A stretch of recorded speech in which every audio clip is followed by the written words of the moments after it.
श्री राम जय जय राम। श्री राम जय जय राम। राम राम जी मित्रों, अब हम भगवद गीता अध्याय 16 के श्लोक 6 और 7 में प्रवेश कर रहे हैं, जहां भगवान श्री कृष्ण कहते हैं,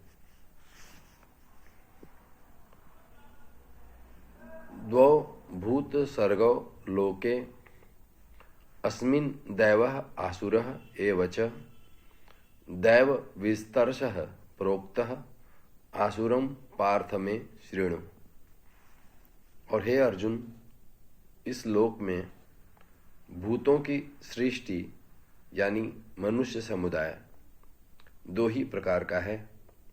एक तो दैवी प्रकृति वाला और दूसरा आसुरी प्रकृति वाला।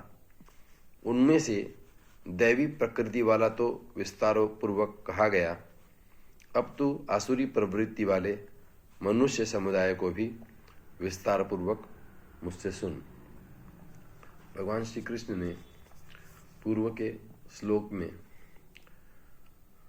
दैवी गुणों वाले व्यक्ति की बात की है और अब वो आसुरी व्यक्ति के गुणों की चर्चा कर रहे हैं। भगवान श्री कृष्ण कहते हैं, प्रवृत्तिम च निवृत्तिम च जनाः न विदुः आसुराः न शौचम न अपि च आचारः न सत्यम तेषु विद्यते। अर्थात आसुर स्वभाव वाले मनुष्य प्रवृत्ति और निवृत्ति इन दोनों को भी नहीं जानते, इसलिए उनमें न तो बाहर भीतर की शुद्धि है, न श्रेष्ठ आचरण है और न सत्य भाषण ही है। यहाँ पे भगवान श्री कृष्ण जो आसुरी स्वभाव वाले व्यक्ति हैं उनके बारे में कह रहे हैं कि उन्हें प्रवृत्ति और निवृत्ति का पता नहीं है। प्रवृत्ति अर्थात क्या? प्रवृत्ति का अर्थ है आगे बढ़ने की आशा, संसार में आगे बढ़ने की कामना, संसार में आगे बढ़ने की वासना, पद प्रतिष्ठा की पागल दौड़, ये इसके लिए प्रवृत्ति आवश्यक है। निवृत्ति है संसार से मुक्ति का प्रयास। निवृत्ति संसार के प्रति वैराग्य का दृष्टिकोण है। संसार से, सांसारिक बंधनों से मुक्त होकर मुक्ति की आकांक्षा है। निवृत्ति का अर्थ है संसार से वैराग्य।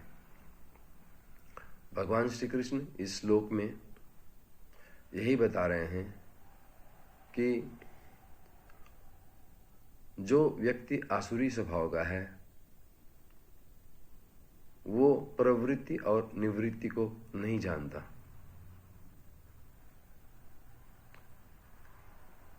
वो संसार की दौड़ में लगा रहता है, प्रवृत्त रहता है और ईश्वर की खोज में वो बिल्कुल सोया सा होता है। उसके भीतर ईश्वर की को पाने का जागरण, साक्षी की अभिलाषा, दृष्टा की अभिलाषा नहीं होती। यही भगवान इस श्लोक में समझा रहे हैं। अब इतना ही।